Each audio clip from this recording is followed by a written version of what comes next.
I just thought it would give a little time, give us some time to listen to a little gospel while we wait. I'm a fan of gospel music, deliverance music, deliverance music that we can listen to, music that will move us this day and time and what we are experiencing. One of my favorite songs is Someday, and we got plenty of other songs that are just as powerful when we listen to them. And I'm bringing up songs because I want you to know that songs are ministry, and I'm sure um, people know. I don't say it as if you don't know. I say it because you do know that songs are indeed ministry, and these gifts that we have are not exactly to be taken lightly, because the black man today needs to be ministered to, and God is calling leaders after his own heart. And the same problem that we have today is the same problem that black folks have been having for years. And you have to understand, and I understand it. I know there are many others who can appreciate and understand exactly what I'm saying when I say that we are experiencing problems. We are experiencing problems, the same problems that our foreparents have experienced. We're experiencing these same problems. But this is important for us to understand.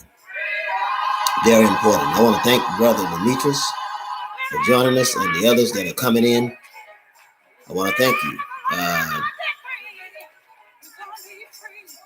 And I appreciate all the help and everything that you all given to me. I appreciate the love, Brother Cryptonomics and Brother Derek Witherspoon and all the others. And I intend to take my time and mention everybody's name tonight. And every night that I'm on the show, I will make sure that I acknowledge as many as I can and try to get everyone on there because I'm thankful. And tonight, very emotional. I want to thank those that gave, and a special shout out because people don't have to do anything for you, and I'm aware of that. I'm so aware of that. A lot of people don't have to do anything for you. So when they do something for you, you know, it's special. It's special. And I want you to know that the reason that I speak and say the things that I say is because I really, really love the black community. And I just want you to know that. And so this truth that I speak has come with a weight because it even come against my license. And it makes it difficult. So I still do private practice, but I will never be able to do anything in the public sector. And I'm not upset about it. I'm not upset about it at all. Because I know that, and I understand what we're trying to do here. I have a good knowledge, a wonderful knowledge of what we're trying to do here. So I want to thank Mr. Curry, especially, and all of those who gave. But I certainly want to thank Mr. Curry, and I'm not ashamed to say it. It was because of him that I was able to pay bills that I was swamped in, and I'm swamped because I refused to be quiet. I refuse to be quiet, and for that reason, it attacks my license to practice. It attacks my family has felt it. I've had several assassination attempts. And I talked about it years ago, USA Today, and when I was also in Salina, Kansas, doing a campaign there, and also attempts on my life during the Mike Brown campaign, during the Texas shooting, which I wasn't there. But Makai X was a friend of mine. I wouldn't denounce him. I would not denounce him. In the Dallas police shooting, they wanted me to denounce him, and I wouldn't, because he's a friend of mine. He was a friend of mine, and I know that he's in heaven. But he was disgruntled, and he made a decision, and I would support the decision of any black man that's going to protect the community. So I want to say that, and I'm happy to say that I own Gavin Long. I didn't turn my back on him, but I stayed true to the convictions that I hold, and I always stay true to the convictions that I hold. But my wife thanks you very much, and is very thankful. And our desire and our prayer is to monetize this site, to try to get as many people here as we can. The numbers so that we can reach more people. And it is a fight. Being an original Muslim is a fight, brothers and sisters. Being true Christian is a fight. It's a fight. When you want to stay black and stay real, it is indeed a fight. This is a fight. And so we're in a fight for our lives. You have to understand that. Whether you be on the front line, behind the line, or above the line, or below the line, or not even on the line at all, this is a fight. This is a fight that we're in. And I want you to understand that. So everything you do, I'm thankful for it. And I can literally say, because of the what you've done, I'm able to take care of things, and able to take care of my family, because it has been very difficult, and I will never have you to believe any different. And I'm not ashamed to say these things to you, because I believe you're my brothers and sisters. So I have enough faith in the black community that if I let you know what's going on, that you're going to do your best to support us anyway. And no matter where we are, that we're brothers and sisters. And I pray to God, and I pray to Allah, I pray to Jesus, whatever you want to reference God as, that He will continue to keep us close, continue to keep us together, and continue to deliver us from this bondage and this hell that we're in. Because we have a lot coming, a lot going on. It's going to get worse. It's going to get worse. It's going to get worse. So I want you to know that. Brother Cryptonomics, how you doing, brother? I'm going to get that book. I'm going to get that book on there. I got a link that I can going to do my best to pull up here so that we could, so that you'll have a link to the books on there. And just let me know, those of you that sent things, sent to purchase a book, or just let me know. And I have PDFs of the same book, but I'm going to send you a link with those PDFs on there. I'm going to send you a link so you will have it, because that's the best way you'll be able to pick out and tell me what book you want. And I'm definitely going to put that on there. And I want to thank Brother Cryptonomics for reminding me, because I'll often forget. And not only that, but it's just good to be able to have people on your side and supporting you when you've decided to do this kind of work. This is not a popular work, brothers and sisters. This is not a popular work, and I think that should be understood. When you stand out, You're putting your life on the line. There's no doubt about it. And the white man is against you. That goes without saying, because he's against us, especially when we stand up for our people. Because I know where we are, and I know we're in America, and I know that we're not free. See, I know that. Nobody has to tell me that, because I'm well aware of that. I know where we are. I know we're in America, and I know that we're not free. So, for those that believe that we're free, those that believe that we have equality and things of that nature, whatever they believe, it makes it harder for those of us that are fighting. It makes it that much harder, because we're fighting an ideal, which is a lie that's been put forth by the white man. And he's willing to protect this ideal. He's willing to protect it.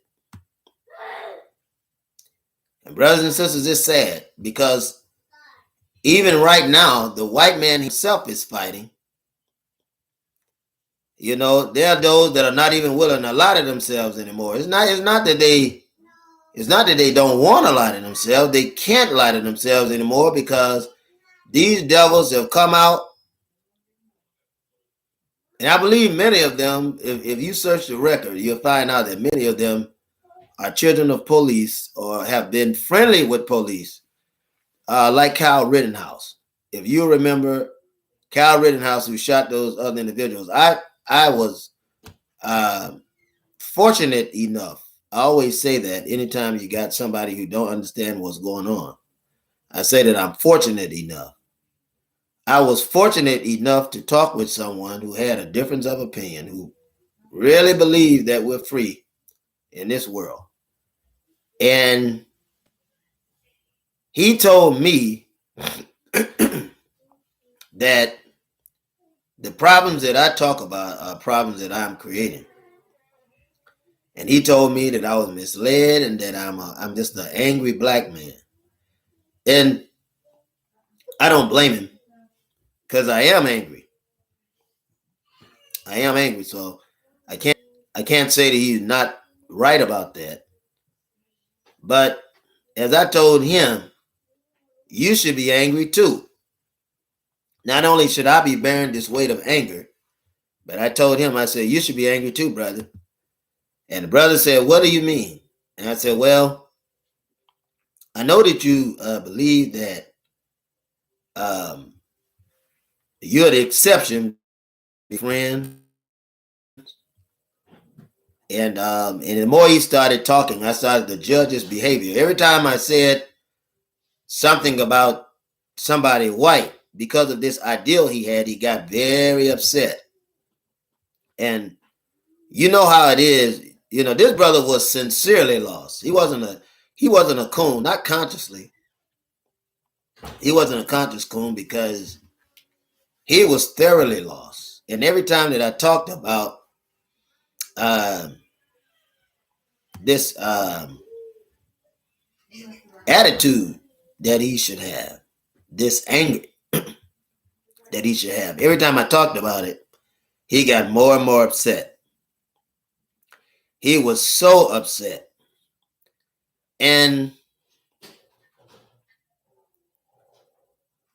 I like to tell you that this brother had married a white woman. And man, he was talking to me outside of a store. And the brothers that were with me, the security, I told them, let the brother speak. Because I don't believe in fighting or confronting black people. I'll defend myself, but I don't believe in hurting them. I'll put him down, but I don't believe in hurting him. But I said, this brother, I don't believe that he has any desire to be negative. He didn't have any desire to do any harm. That's why we have to listen to our people. And to make a long story short, this brother, when he finished explaining himself, he said why I should have faith in America. Now, I told him that I couldn't have faith in America because I was in my right mind. And he said, "You mean to suggest that I'm not in my right mind?" I said, "Oh, yes. I'm not only suggesting it, I know it, because any man in his right mind would drive around with a white woman in his car, much less marry her." And he said, "Why?" I said, "Well, brothers," I said, "are being lynched for that. They've been lynched yesterday and they're being lynched today." And I said, "Besides," I said, "you seem like a good brother, and a good black sister could use you on her arm. And here you are giving everything God blessed you with, the oppressor's daughter." And so I said, "You'll never gain any privilege. You'll never gain any rights." And we have to understand that. So that's why these books are important. Shout out to brother Denzel Shabazz. And yes, sir, I'm going to put this link for the books. I'm going to put the link in, and hopefully I should have it at the top of this show as well. But I'm going to put it in here because I do appreciate your support, and I need it, brothers and sisters. I want you to know, and you know, you can't be embarrassed in this kind of work because it'll take everything from you. But there's a sacrifice to standing for God. There's a sacrifice for standing for truth. And I don't mind. I don't mind. And I have to continue to stand. There's nothing they can do to stop me from doing it. Even if nobody helped me, and the only thing I had was my cell phone, I would still be breathing down the white man's neck. Every time he turned around, he see me there, raising hell. I believe that I was raised to raise hell. Born to raise hell. Literally. Born to raise hell and to spread righteousness for our people. And that's a fact. So it's horrible, brothers and sisters. I got a sister, married a white man. My twin sister, I'm a twin. And we're fraternal twins. I mean, like night and day. You know, fraternal twins look different anyway. They're different sexually, different. The most popular ones are different sexually, or different mentally, or different spiritually, but they still share the same pains. And when she's down, I can tell it. And I'll call her and talk with her when when the relationship was better. And I would ask her, what was she thinking about when she married that white man? And it's nothing personal. And I don't understand why they get personal. And this is the thing. I'm not gonna bridle my mouth. I don't bridle around anybody, especially no one white. I probably start talking louder. But I don't understand why it's such an issue. Now, I'll respect the man if he respects me and he can hear what I'm saying. In 2016, I think it was, when the Democratic Party invited me to speak at Kansas State University. They were roaming through there trying to get black votes. And I had gave me the podium to say something. I said, "Well, I know you don't really care anything about the black vote, but I think it is damn sure better that the black man organizes his own party, and maybe you can find some support from there." But I said, I can't tell the black man who to vote for, and I wouldn't do it for Clinton or otherwise. I didn't care two rat tails about meeting President Clinton. I had met him before. I didn't care about that because I know that they don't really care about black people. It was the Clintons that put in the 3 strikes, you're outlaw. The Clintons did that. So most of the politicians, including Joe Biden, was behind this same policy. Now, I'm going to ask you something. Now, he gave a speech. Joe Biden gave a speech. And I listened to it. Supposed to be the George Floyd bill he passed as an executive order. And I don't understand. And he passed this speech. Talked about the dangers of George Floyd, the killing that he's tired of, and all of that. You tired of the killing, but you trying to take the black man gun away. You're trying to make it so when the black man purchases a gun, that he can catch a charge, a misdemeanor charge. You get 3 misdemeanor charges, it's a felony. So if he get caught with a gun and you've outlawed it, this is another path for and a way for a black man to go to jail. And so you're in the final essence, you don't care about whether white people kill us or not. And I typed that into the message box. They give these political leaders and journalists these message boxes to type it in. And I told them, I don't believe you care about black people, whether they getting killed or not, or you definitely don't care about black self-defense. You don't care about it. Because if he cared about it, he wouldn't be trying to stop the gun law. Now, I know that's crazy, but the point that I'm trying to make is simply this, is that whether you stop the gun law or not, whether you stop it or not, the black man is going to still be killed by and large by white people.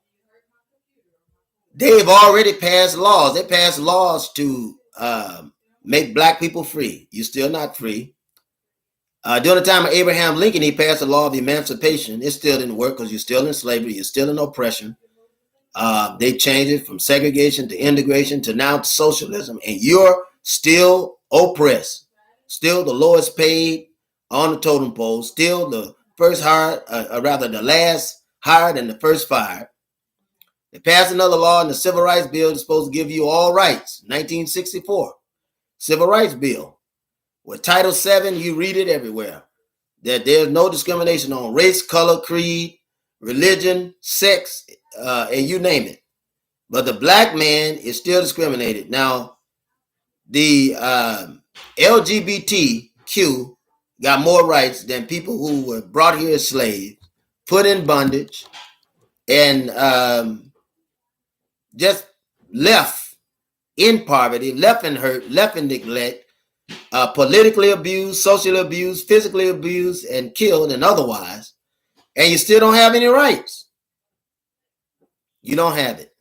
They gave a stimulus, the EIDL loan. They gave the PPP loan and gave other loans and grants to help black people, so to speak, so that they could get a job or increase their contracts for organizations they were working for as they were working for themselves, contracting.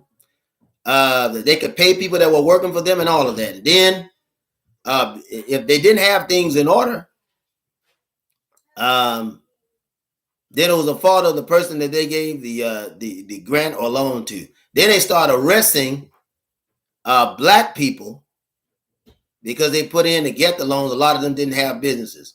Well, if you've messed up the economy, because the economy is in a desperate situation, it's horrible, and you put out some money and people could get the money, well, they'd be fools to not take it. Besides, why, and I don't understand this, why would you arrest?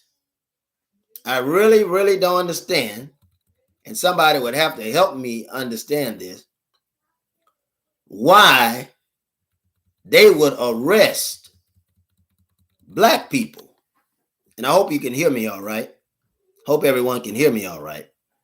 But I don't understand why they would arrest black people for trying to get money to create jobs or to found jobs so they could hire other black people. Simple.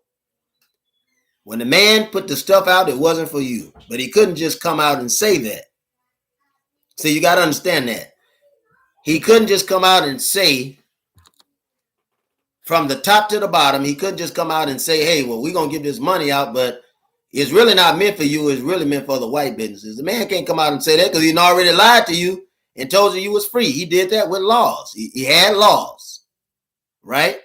The man had laws. And he made laws that made you feel like you were free. When he abolished slavery in supposedly in 1859 through 1862 and got to that business legislatively, judicially, and executively and otherwise, then you found out that the prison population began to grow. Why? Because the same people that they gave sharecrop property to, if they left too long from that property, they started arresting them. saying that they didn't have permission to leave. Well, how is sharecropping any different from slavery? And when you came off the land from sharecropping, which some families couldn't leave, yeah, grandparents, great-grandparents, they had to die on that land. When you came off of it, then they held that family a debt over their head for crops that weren't gotten out, and put wanted posters out for children who had went away to college to try to learn a different system, a different way, a different method to defeat poverty. Because you learn back then, if you're working for the white man, you'll never get out of the situation that you're in. The answer is that you create your own job. Yeah, the answer is that you create your own economy.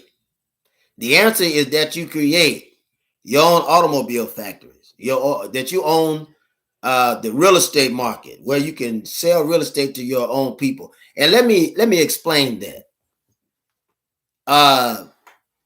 You see, it doesn't take us as much money to live as black people as it does white people.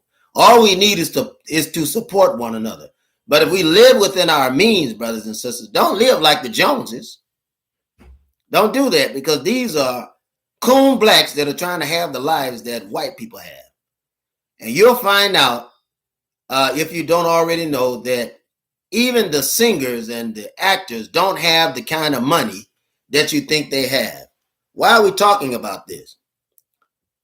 Because you need to understand that the white man will never accept you as an equal, and you're always in danger of some sort of death from the white man, whether it be physical death, social death, business death, economical death, and otherwise, whatever death it may be, even educational death.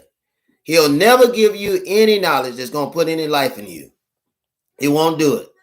If he hadn't put a moratorium on teaching you a very destructive education, then he won't put a moratorium on guns that is destroying your community, because both of them are destructive to you.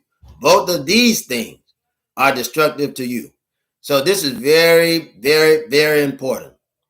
And I put this knowledge out not because I'm a hater. I love you. I love me. I love black folk. And that's why it's important for us to come together. And brothers and sisters, whether you're in the Muslim temples or mosques, whether you're in the Baptist churches, whether you're in the Church of God in Christ, whether you're in the evangelistic movement of the Pentecostal church, wherever you may be, it's important for black people to come together. If you're black and you're in those institutions, you should raise up those institutions in the black community and start purchasing the houses in that community.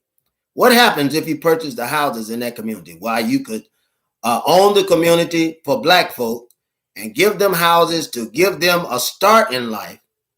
And by renovating those houses and selling them to your people, you'll pull that money and that wealth within the black community. And this is what the churches used to do. This is what the temples used to do. This is what the mosques used to do. And we've got to get back to the blueprint. And that's why I say that Farrakhan has deviated, brothers and sisters, last night. And thank you for all of those that attended.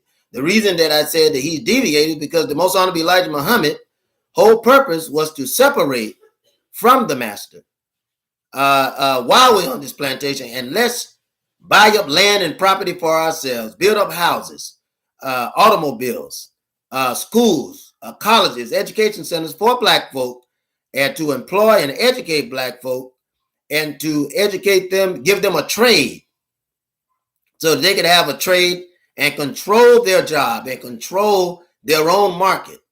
And we'd be able to recreate what we had before. How did we lose it? Once we got there, the white man.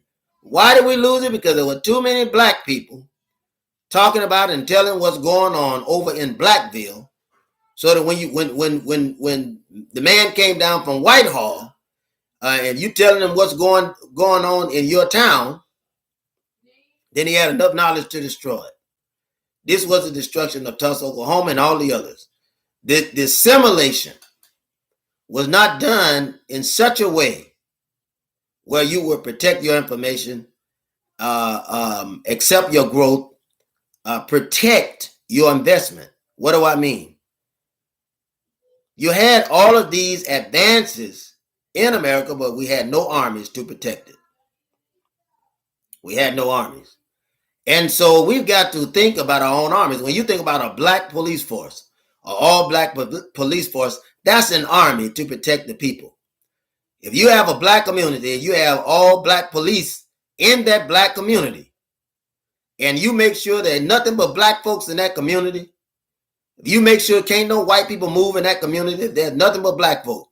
You go in the temples, the mosques, the churches, there's nothing but black folk in that area. You will control the wealth of that area. You will control the politics of that area. You will control the businesses of that area, and you will control the religion of that area and the social relevance of that area. You will do it. That society will continue to be black. The entire society would be black. And that's the thing that we talk about. Those of us that are familiar with the right road, familiar with the right path, familiar with how to get there, you know that you can't have any white people involved. And you're not going to do anything marching on the streets. Now, you can do ministry on the streets. You can go out there and reach brothers and sisters, shake their hands and embrace them. I don't care if they're the lowliest brothers and sisters that you meet. I don't care how he smells or what, but you can make the sacrifice to get beyond that and embrace them and hug them and tell them that God hadn't forgotten about them, and allow God to use you to raise them up from the dead level to a live one. And don't be afraid of them. Embrace them and hug them, brothers and sisters, and let them know that there's a place for them in the black kingdom of God. And you will get them and raise them and clean them up, clean up their mind, clean up their heart, clean up their physical selves, and give them a change of clothes, give them a different appearance of what it is to be in the black community, and you'll find out that that man will begin to pull himself up. And the more you educate him, the better that he'll be able to pull himself up from the condition that he's in. The more that you love him, the better he's able to pull himself up from the condition that he's in. What are you doing it and why? Because every black person that you raise up in the black community can take care of the black community and take care of themselves. And when they do that, when your man had something and he has something to lose, he will fight to keep what he has. And this is how you can build up black armies to protect our investments in the black community. Our black communities are our investment. That's why we should own the houses in those communities. We should own the cars in those communities. We should own the grocery stores in those communities, the gas stations in those communities, and whatever it may be, the corner stores. We should own those. And everything respectable, we should own them in the community. I hate anything that's got anything to do with alcohol and drugs. I hate it. Because I know you don't control it. The white man controls it. The white man controls that, so it makes him control you, and you'll go acting a fool in the community with alcohol and drugs the same way that you've been doing for the last 100 or 200 years, because the man gave it to you. The man, before they had the Drug Enforcement Agency, the white plantations were planting drugs too, cocaine, poppy, opium, and otherwise. They were planting these things. Marijuana. They were planting these things and growing it. Yes, you didn't have to go over to Mexico at that time. They were doing it. Man, these Englanders and white Americans were snorting this stuff with necklaces around their neck with cocaine spoons. And they were carrying the stuff in pouches inside of their pockets. So that's nothing new. You see, and he got himself drugged out. Then once you got out, then he got you involved in that kind of evil and got you involved in that kind of mischief to get you to destroy your own community. It had already destroyed his community. If you look, drugs today are doing the same thing. And I'm telling you this because the white man will never give you any access to anything that's going to build up your community. And I want you to know that. So when we build up our communities, we don't want any drugs in our community, and we don't want any alcohol stores in our community. We don't want them. We don't need it. We have to be clean. We have to clean ourselves out and keep ourselves clean, because our children one day will grow up in these same communities And if we stand right, if we stand in righteousness, then we won't have to worry about them because they'll be standing in righteousness and they'll know what to avoid. So those are some things that I wanted to get out, but now I want to talk to you about our subject today because we got a very, very strong subject today. And I'm very proud of this subject that we have because I think that those of us that know better know that there's no way that you and I are going to make it out of this condition by listening to Joe Biden and other presidents that have got us in these situations that we're dealing with. There's no way. There's no way. Brothers and sisters, I don't care where you come from. I don't care who you're familiar with. And I don't care where you're going. The one thing that you need to understand, if you don't understand anything else, the one thing that you need to understand is that the white man is not going to make you free. He kill every last one of you. If you let him, he will kill every last one of you before he will let you go free.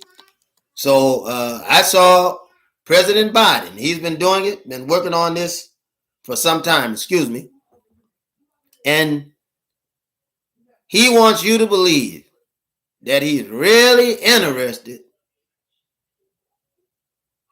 in you telling you. It's amazing because some people buy it. He's really interested in you being free. He wants you to believe that. And there's a lot of people buying it. I mean, the Black Caucus, who's supporting Joe Biden, is one of the biggest frauds that you'll find globally on this planet, the Black Caucus. Because they're only black in word. They're only black in color, but they're white as snow on the inside. And they'll watch these devils pass laws against you and I. Brothers and sisters, this is the truth. And will know that the law is damaging to us, and there's no way that we can even tell ourselves that they're making a mistake. You can't do it because they know the laws. They've been doing this stuff I don't know how many years. So they know when these laws are damaging. But these devils, these demons, because they're not devils, they're working for the devil. They're demons that are seduced by Satan, a wise Satan. These demons will pass laws, just like every other coon is dead in history, that will arrest and kill our young men and give money to police, grants and money to police to continue to kill and destroy the black community. I want you to understand, when you got a white police department, that police department will pull in all the whites that are against you in the community. When you got a black police department, if you have control, understand me, brothers and sisters, of those police through your community ministers, not preachers, because there's a big difference between preachers and ministers. The white man called preachers, but God called ministers. The white man calls preachers. He's been calling preachers ever since America has had plantation for slavery. And the preacher is nothing but a biscuit eater for the white man. But when you get black ministers that understand what the calling is all about, he will fight and stand up for his community. After all, isn't this what Jesus did? Isn't this what Jesus did? Jesus came to stand for his community. He was the mark. He was the standard for socialistic and black nationalist leaders of his day. And I said that I must tell you that Jesus was black. I hope you're all right. Because I know that some black people are duped into believing that Jesus was a white man, a Kenny G type of Jesus. Blonde hair, blue eyes. That looks like a devil. It doesn't look like a God because God is black. So it can't look like God. You know, that's scary to have a Jesus with blonde hair, blue eyes, and you turn around and look at Hitler. And what he tried to create the blonde hair, blue eye, and the blonde hair, green eye, and some of them had brown eyes. And so here it reminds you every day of the same white man that's killing you. Why, that Jesus is a Jesus that you want off your wall. You don't even want him in your house. You don't want that kind of Jesus in your house. Because you know that kind of Jesus has been killing you and hanging you ever since America has been America. So God is black. Now, there's a lady that has this philosophy or this research called brown eye, blue eyes. And in this research, her name is Jane Elliott. This is a white woman who thinks she's exempt because she's come up with this research. She's not exempt. She's racist too. And we don't know what she's living like or how many times she's saying nigger. You don't know it. You can't buy every time these devils, come. The Bible, the word says that the Satan will appear as an angel of light. Who is Satan? The white man. Yeah, he devils and she devils. The white man and white woman are the devils of these planets. Well, anyway, you'll see on Roland Martin, another coon who can't be trusted. Roland Martin had this lady on his show, and he's just foaming all at the mouth over this woman. It was horrible, brothers and sisters. I'm telling you, the most horrible thing I've seen in my life. And this lady has no real research because we already know that black folks are the most hated and racist people in the world, and we know that white folks are the most racist and hateful people in this world. We already know it. We already know it. So she comes out with this quote unquote theory. And it's really horrible.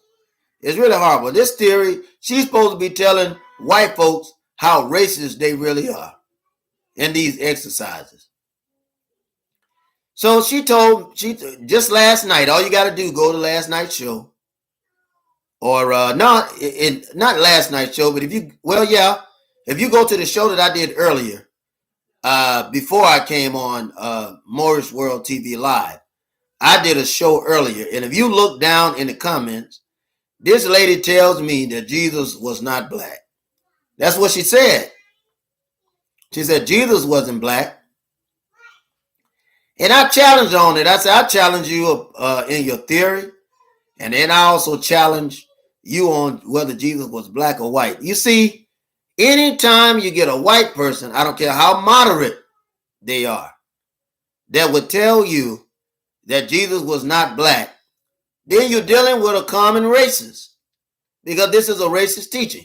If you teach about a white Jesus, then you're teaching white nationalism, brothers and sisters. That's a fact. It's easy. When you're in the white church, he's not going to preach about some black Jesus, because that's going to remind him too much of the sin that he's created making slavery. He's not going to do that. See, he's not going to do that. The devil is wise. Satan is wise, but he leads dumb white devils. But they'll never admit that Jesus is black. They'll never admit to you that when the Pope kissed the feet of a replica on the cross, he's kissing black feet. Because they already know the truth. He's not going to admit it to you. Because if he does that, he's going to have to definitely explain himself. He's not willing to do that. He won't even, and I want you to think about this. If you wasn't so holy, Why would he work so hard to rip you down as black people? I want you to think about that. He created it, every sin that you've been involved in, whether it be alcohol, whether it be drugs, whether it be illicit sex, whether it be even organs harvesting, all of these things that are just horrific in nature, horrible. This man had you doing these things from the plantation of the past to the present plantation of today. He had you doing all of these things. It's nothing new. And all you have to do is research it. It's nothing new. When you were prostituting or coming from a long line of women who were prostituting, it's because he was prostituting you out as slaves on the plantation.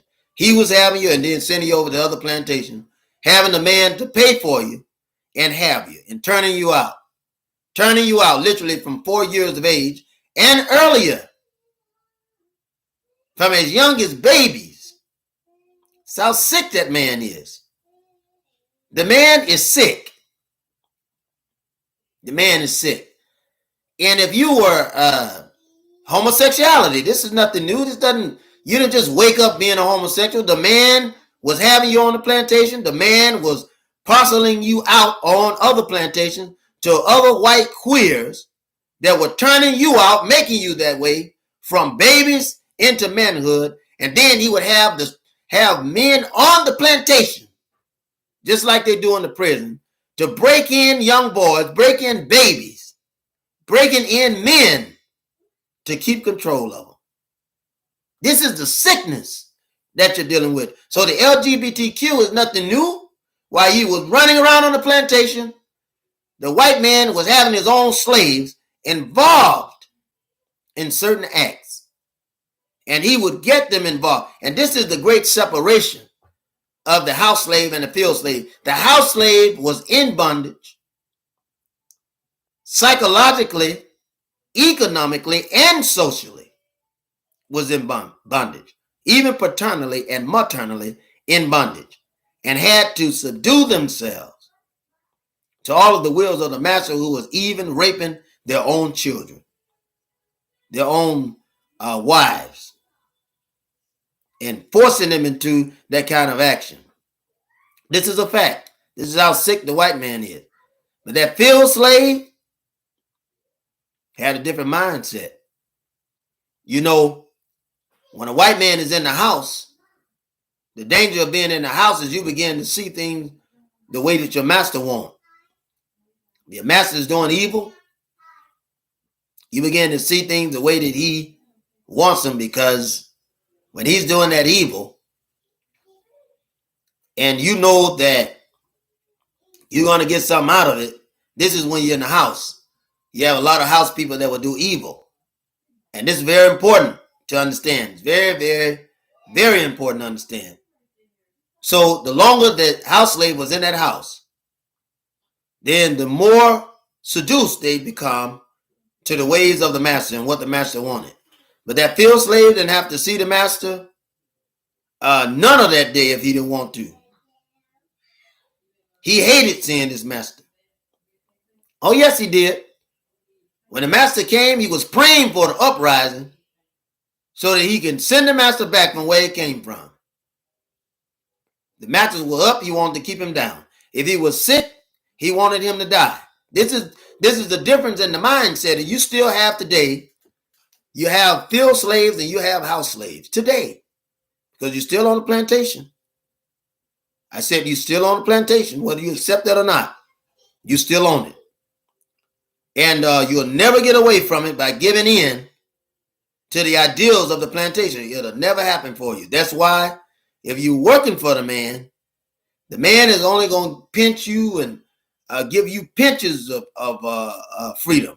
He'll only give you crumbs of liberation. He'll never give you total liberation. He'll never do it.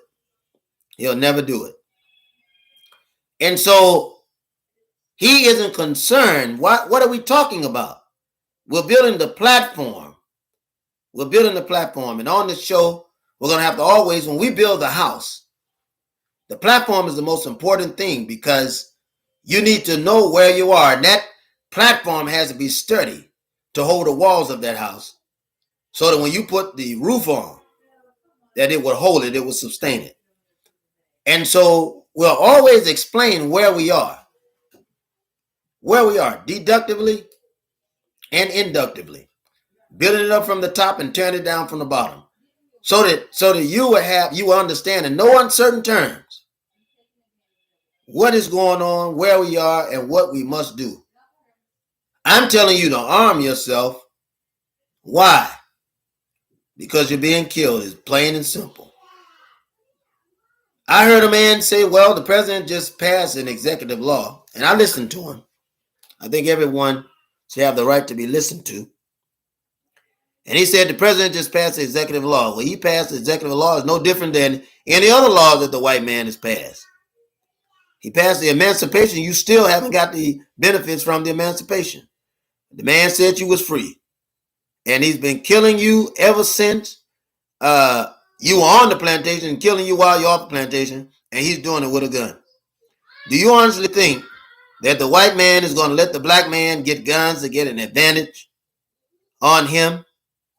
What is he afraid of? Why are they talking about gun violence? It's not the fact of the killing, because they've been killing you ever since you've been on the plantation.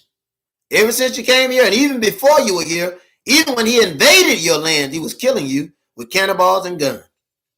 So the real issue is that he knows that many black people are buying guns now. And he knows that his time is out. Those 400 years are gone. You see? Those 400 years of oppression is already past. And so he knows that mentally you're no longer in bondage. And that you're getting these guns because you want to protect your life and protect your investments, protect your family in the community.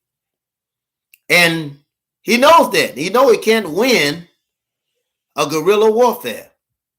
Because you get one of the advantages that we have as black people is that we get in a fix and we decide that we're going to fight it out.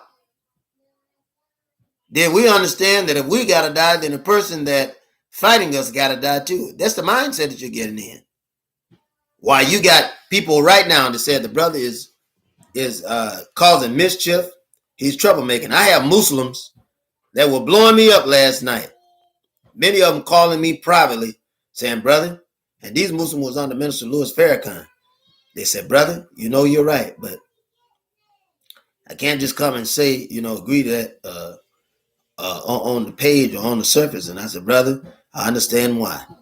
He said, because brother, he said, now, if I agree with you openly, he said, other Muslim brothers be ready to take my life. And he said, you be careful, brother. And I said, yeah, brother, I'll be careful. And brother hung up. And before he hung up, I got his name because I wanted to know who he was, know who I was talking to. And the minute I got his name, then I remembered him. I wrote him down on a list because I already know that if a dog will carry a bone, he'll bury one. If he carries a bone, he'll bury one. So I already know that when he talked to me, I know what it was about. I know what he was doing. He was literally filling me out and seeing how easy it would be for him to get in touch with me and try to build a rapport. Now, after the rapport, I don't know what would happen. But the good thing about it is that I know who he is. I know who he is. You understand what I'm saying? A lot of them are coming from under that miasma that Louis Farrakhan is speaking. Just like a lot of black people in Congress and out of Congress are not thinking about that jive that Joe Biden is preaching. And if you look, they're saying the same thing. The only difference is that they're talking to different people. And that's why it tickles me, brothers and sisters. When I see it, I tell you, I laugh so hard because I already know that these devils are on the same page and they got their coons on the same page and the fraud is right behind the coons on the same page. And that's from the White House all the way to the outhouse. All of these devils is on the same page. The black demons is on the same page. The coons is on the same page. and the frauds behind the corner on the same page. I'm just telling you that. Because only these type of people will tell you not to get armed. They can stop this pen and race war that's going to come in 2022 and 2023. They can't stop it. And I'll tell you something too. I'm going to tell you something because you don't understand what's going on, but I do. And there's no way I wouldn't even let them get the ups on you, because I'm going to always tell you what's going on, because I already know that my life is on the line. So I'm going to tell you. And tomorrow is promised to nobody. It's not promised to me. It's not promised to you. But there's a pen and race war that's already happening. And I want you to really get on the internet. Brothers and sisters, I want you to search like you haven't searched before. That there are black armies rising up. Guerrilla warfare. Guerrilla warfare. There's a black guerrilla army. Fierce brothers that are rising up protecting black communities. And you've got white people that have had guns and raised up or being put down. This is a fact. But they won't show you on the media. You never hear anything about it. Because they don't want you to be united. They don't want it. Because the man knows that his time has come. He already knows it. He already knows it. You had 190 mass killing against black people.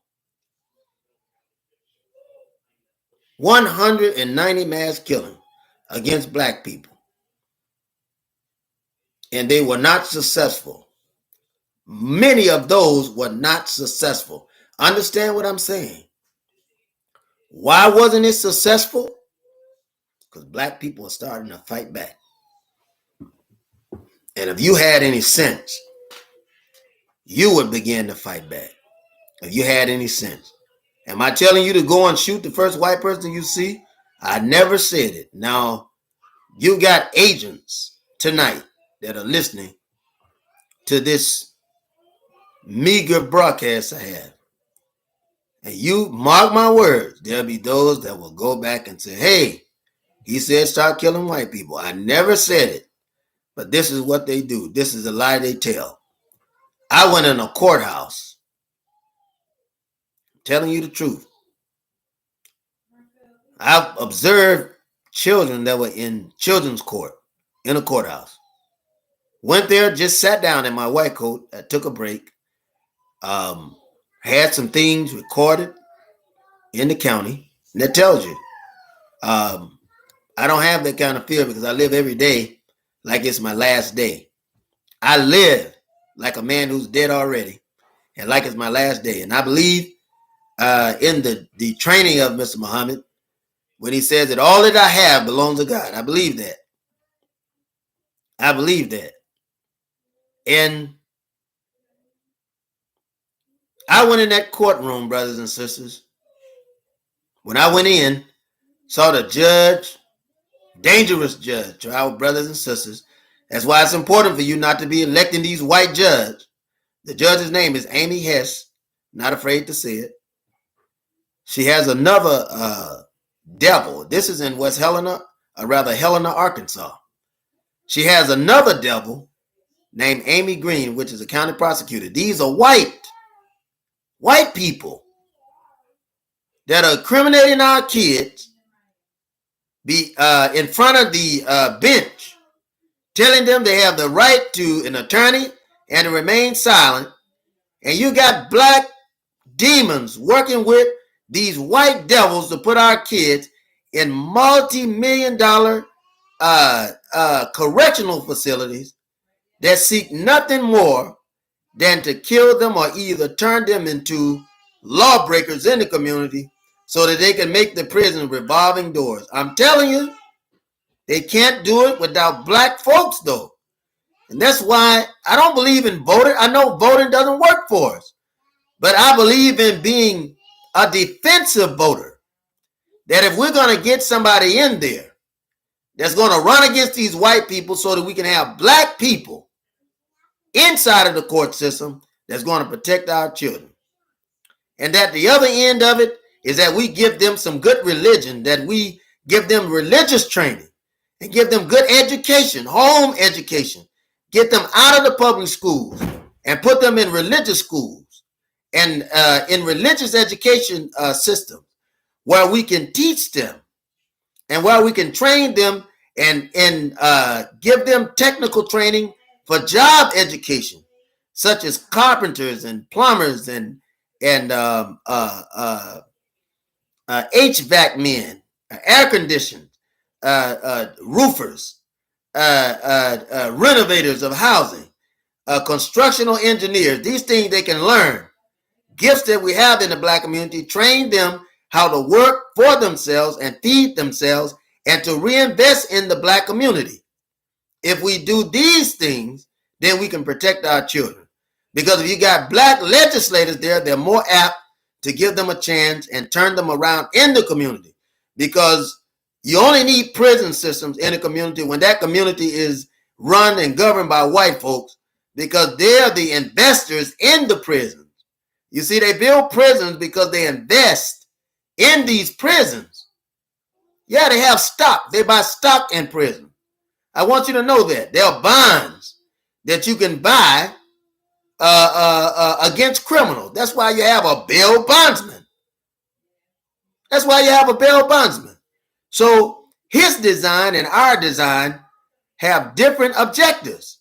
Our design is to rehabilitate that person, raise them up from a dead level to a live one, so that we'll be able to construct them right in a positive way, constructively build them into better men and women, take the whiskey out of their head, take the drugs out of their nose and out of their mouth, so that they'll be productive and make them men and women that are standing in righteousness, standing respectable, covered the right way, with respectable clothing, a respectable mind, a respectable education that we control, respectable jobs, respectable investment, even loan and lending association, where we can guarantee every Black man, Black woman inside of the Black community a loan, where the churches with the right ministers in front of them have bought through the churches, the houses, have organized stores, organized grocery stores, have organized job training centers, organized community religious colleges that would have these training for jobs and religious education and all of these things, so we can control it. So that when you need a loan for a house, or you need a house, you can get that house. When you need a car, you need a loan for a car, you can get that car. When you need money for education, then the church could bear the weight of the money for education, and you'll be able to work and pay into the education system that is created by the religious community, so that you can protect your people, educate your people, and control the economy and politics in your community. And when that person is educated, then they're able to leave from that area in their community and go to that judge's seat with the proper education, become a judge. Once he has a job, then he's able to pay for his own way through college. Once he has a job, then he's able to pay his own bills and at the same time attend our education system, where he can fulfill his duty for what he's studying. That way, when he goes to college, he can go to college and actually practice what he's been studying for inside of the colleges, inside of the, not just the colleges, but inside of the community in which he lives. And our problem in the Black community is when we go to college, very few of us will end up in a profession that we've studied. And why is that? Why, it's that way because you're going to the white man's college. And so when you're going to his college and he's got you toward his agenda, and it makes it so hard for you to go to college and learn those things to be able to pay your bills, till you end up working in a career that you don't have any knowledge of, that you didn't study for, and you have a degree that's on the wall and fading out because you never had a chance to practice what you've been studying in college for. And this is a fact. This is part of the plan. So when he began to turn your Black colleges into universities, then he was controlling the education in that college, the education in that university. The same thing. He did the same thing with the Constitution and the same thing with your religion. The minute that he got involved the minute that he put the Constitution in your head, the minute that he began to orchestrate your community and your religious thinking, he did the same thing. He didn't cause you to question the very documents that he's using to keep you in bondage. And that's a fact. Because whenever he has control of your community, whenever he invades, because that's what he does, he infiltrates or invades your education system. Because you used to have black schools and black colleges. Why you didn't have it anymore when he wrote the laws for integration. The laws for integration was supposed to give you equal rights. You've been integrated since 1959, since the Kennedy and Nixon administration. In 1963, they passed the law of integration. In 1954, the Linda Brown Brown versus the Board of Education, they passed a separate but equal law, and you have yet to be equal, brothers and sisters. You have yet to be equal. You're still not equal. He passed the integration. He integrated the schools. You were supposed to be able to have the same kind of teaching and training that the white kids had. And you were in the school and you still didn't get the same treatment, same education, the same teaching that white kids had. They had teachers teaching you in the white schools that didn't even graduate high school themselves. Many of them didn't even have above an 8th grade education. Why am I saying this? Because the man don't believe. The man don't believe that you deserve the same thing that he deserved. And if you think that he's going to give up his guns, which is attached to his white privilege, brothers and sisters, you're fooling yourself. If you think that President Biden has any intention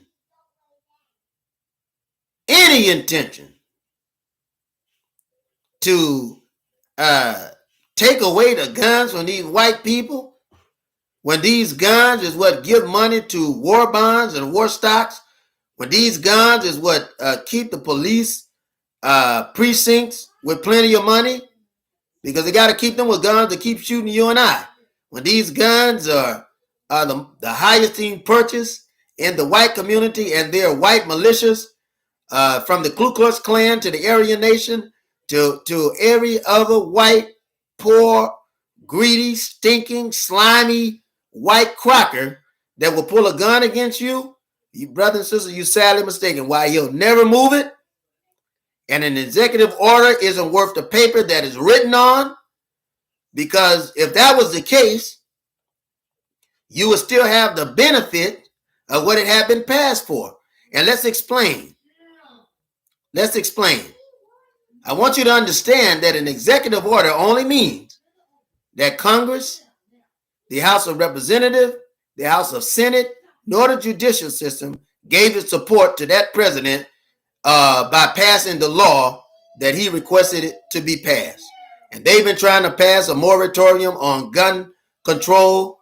They've been trying to pass a moratorium on it ever since black folks have been killed by the Ku Klux Klan, white racist organizations, white police, and otherwise.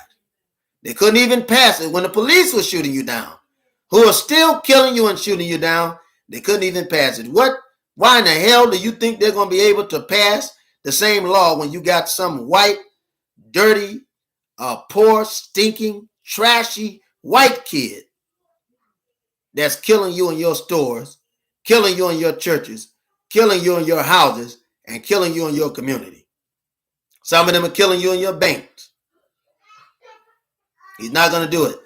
He can't do it because they don't have the power. There are too many organizations within the National Rifle Association that are giving money to these politicians, both black and white. I hope you're all right. Not going to be much longer, but I just want to take my time to explain these things to you, because I already know that if you don't understand it, you're finished, brothers and sisters. And it's no mistake. It's no mistake. The white man wants you deaf, dumb, and blind. You know why? Because if a man is deaf, dumb, and blind, you can't ask him what he wants, because he doesn't know what he wants. He doesn't know. He'll say, well, I want equality. And the white man will say, well, what is equality to you? And that black man who has never had any control or any resources, never created any control of any resources, never created his own path, have never tried to listen to anything or any leader, true leader, that is concerned about the health and welfare of black people. He doesn't know what he wants. So to him,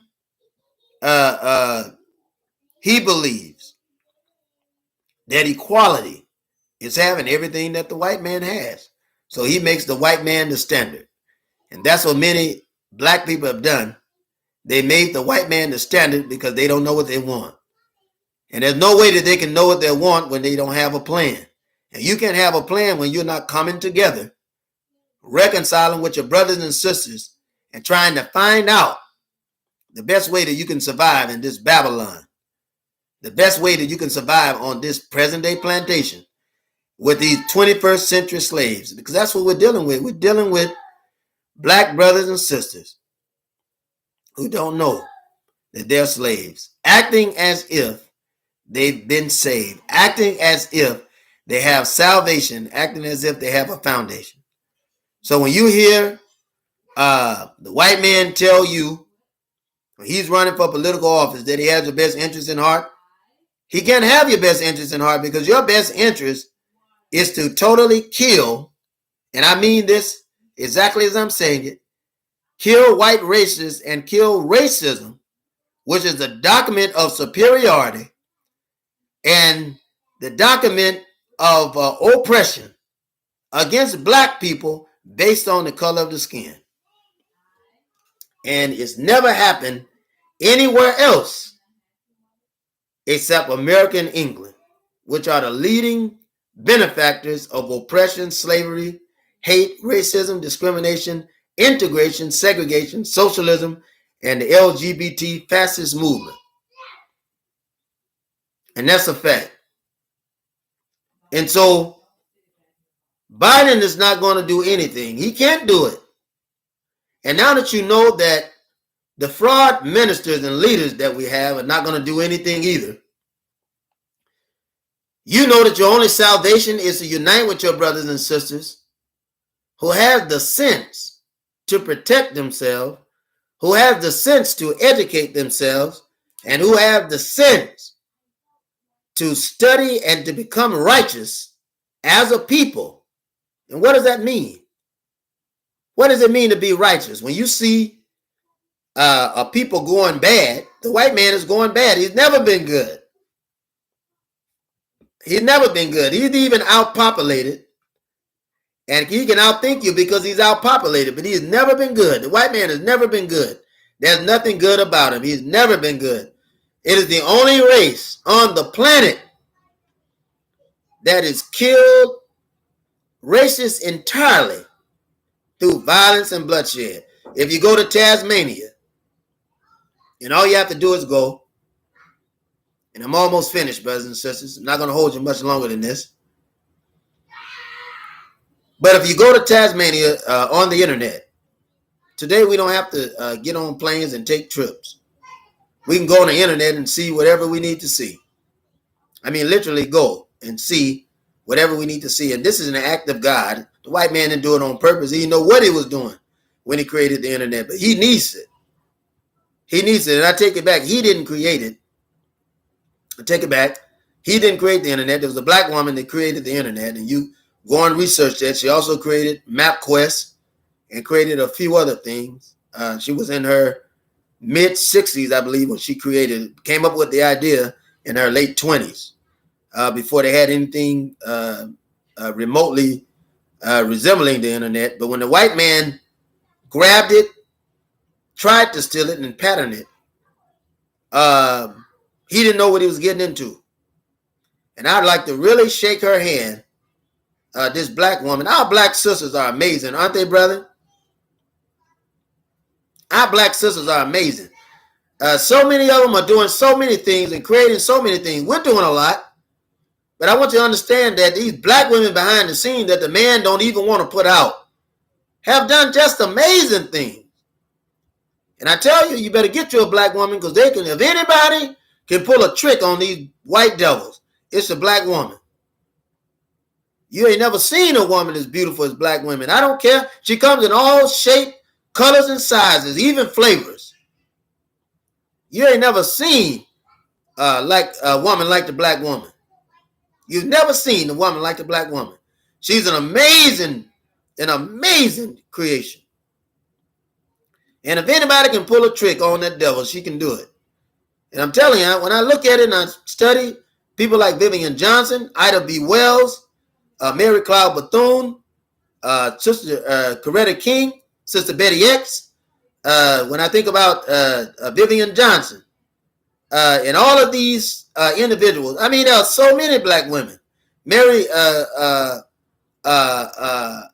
McLeod Bethune, and just so many. Sojourner Truth. All of these black women, when you think about them, any black woman you could think about. When you think about our black women, the ones that are on the right track, the ones that are building up the black community, you look at them. I'm telling you, I mean, they got it. They got a code. All of them have them sold out.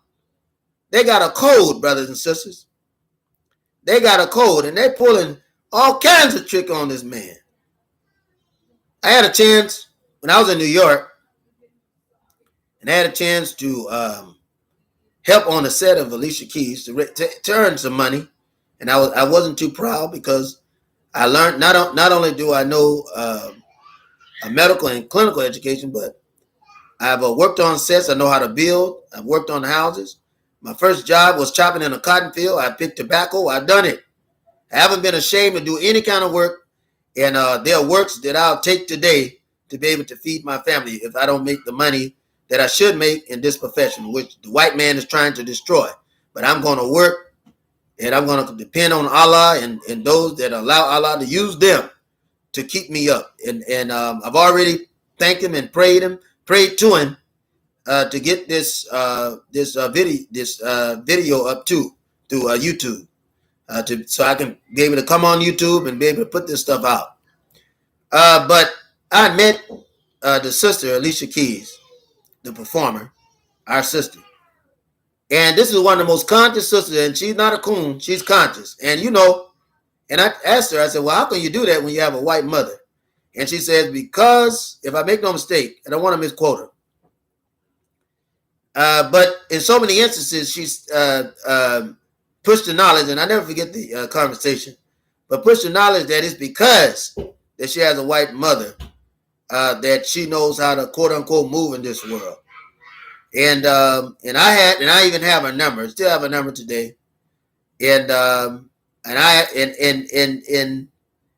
don't know whether it's a direct line or not. But what I want to say is simply this. I want to say that there are sisters that are in tune with what's going on. And if you notice, because she's conscious, her career will take a dive. But she's still creative. She's still creative because she's creating skin products and things of that nature. But she's one of the most conscious sisters I've seen. I mean, she talks like that all the time. All the time. Lauryn Hill. I had a chance in San Diego to build a set there, trying to earn money. And she's conscious. She never sold out. And she stood on it, love for black people and all of that. And she, even from the stage, she was conscious. And it was amazing. And when she got into financial troubles, you'll see that black people start sending dollars in here and there. It did the same thing for Alicia Keys. That's how I know our people are beautiful, and they'll support you. Then Prince, the artist Prince, before he died, who was very conscious, talking about chemtrails and all that, and I had a chance to meet him through Lauryn Hill. And this is the truth. He paid off her debt. He paid off her debt. He paid it off. And you have a whole lot of black people,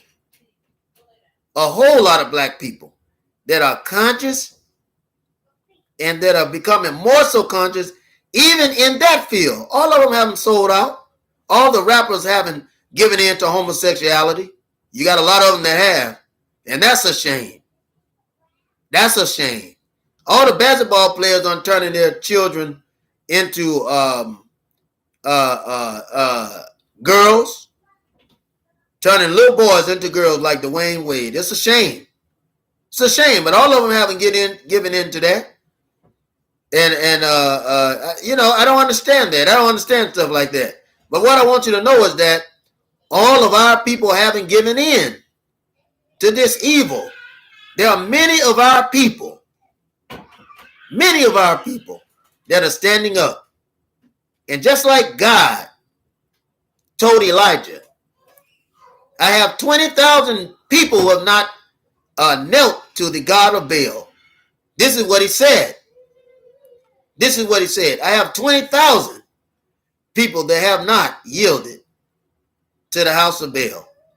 And so, brothers and sisters, what I want you to know is that all we have to do is be steadfast and unmovable, always abounding in the work that God has put before us. And you'll find that if we come together, as people, when we come together as people, you'll quickly find God in the midst of us. You'll quickly find God in the midst of us. So I want to thank you, brothers and sisters, for listening to me and sharing this time with me. And I want to thank you for all that you do. And I want to encourage you. You hear my little boy, he's calling for me now. I want to encourage you to buy my books. I sent a link in there and I'll send it again. And I want to thank you for all that you do. And I have prayer. My prayer is that all the fear that's been put in you will be taken out of you. And every time the white man comes against you, that you'll know that he's nothing but a coward. You see, because if he wasn't a coward, he wouldn't gang up on you. So you know that he's a coward. That's what cowards do. So in our unity, we have strength. The white man is not going to come against one of us. He's not going to come against one of us without getting his brothers together. He get his brothers together. You need to get your brothers together. You need to get your brothers together. So when you go out, you got power, you got unity, and you got strength. So I encourage you again, in the link, buy the book. Buy the book. Let me know what book. And you look down, and my email is down there at the bottom. So when you let me know what book that you want, or you can come back to this page or any other pages or the YouTube, and let me know the ones that you want to get, and I'll get that book to you fast and in a hurry. I'll get that book to you. And if you just want to send a donation, please feel free to do that, because everything that you've done has been helpful to us, and I'm very, very, very thankful for that. My wife thanks you. My children thanks you, and we're very, very thankful. So I want to do this, and I hope she don't care. I want to ask Sister Joanna to come and say hello, at least wave to everybody. And I'm so proud of her. I'm thankful to her. If any brother has ever had a wife, when he was locked up, no reason at all, they had no charges on me or anything like that. The federal government had me in holding, totally illegally, and was just messing with us, and we were losing everything around us. This sister stayed beside me. That's why I say the black woman is powerful, and this is what you need. It's the only woman that can help you and stand with you through the troubles that you're going through. Sister Joanna, would you come and say hello? At least say hi before I leave. So she's gonna come, and I hope she won't be too hard on me for asking her to do this. But I want you to come in and just say something to the brothers and sisters. I'm gonna turn it toward us. You all say hello to the sister. This is her. Peace. How y'all doing? Peace, love, and enlightenment. This is my wonderful sister Joanna.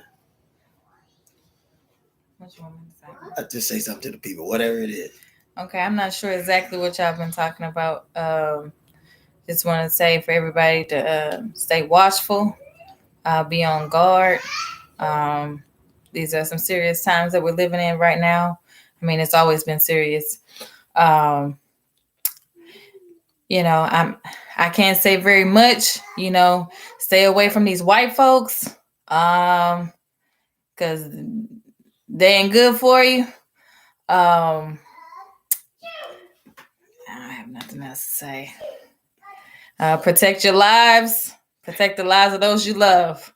Peace. There you have it, brothers and sisters, and you see why I'm so strong. Because I got a powerful black sister that's standing with me in these difficult times. We've lost a lot of things. We're trying to get it all back. And but I'm going to stand in the ministry nonetheless.